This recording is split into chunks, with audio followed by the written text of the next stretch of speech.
Redlining the Reservation, The Brutal Cost of Financial Services Inaccessibility in Native Communities was published in December 2023 by Native Community Capital in collaboration with the National Community Reinvestment Coalition.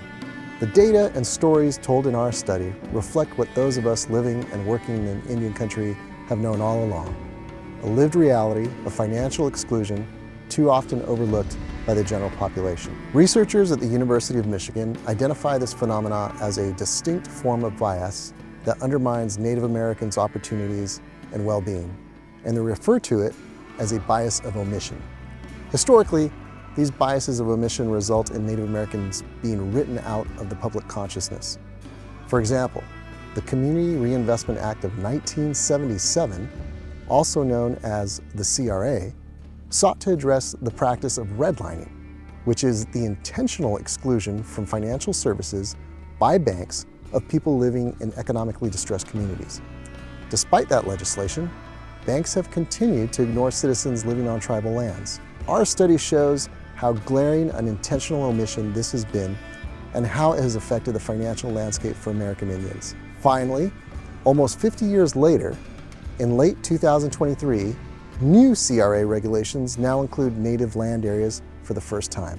Our intention with Redlining the Res is to draw attention to the bias of omission that has affected tribes and to establish a baseline for measuring access to capital by tribal communities pre- and post-implementation of the new CRA regulations.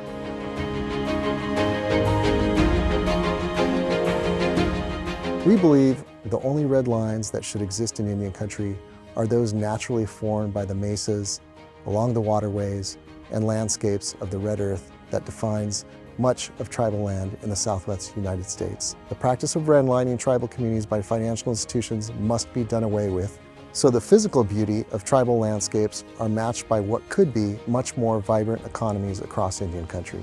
The data and interactive maps in the study are for the most seasoned researchers, as much for regulators and bank officials. The video testimonials provide real-life examples of how financial exclusion has affected families living on tribal lands. And the guest commentary in our blog provides specific examples of how to address ongoing challenges.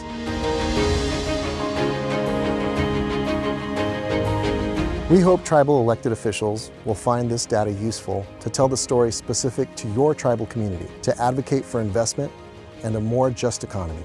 We trust that legislators, regulators, and bank officials will see the opportunity to use a reformed CRA to do well by doing a better job of increasing equitable access to capital for Native America. Thank you.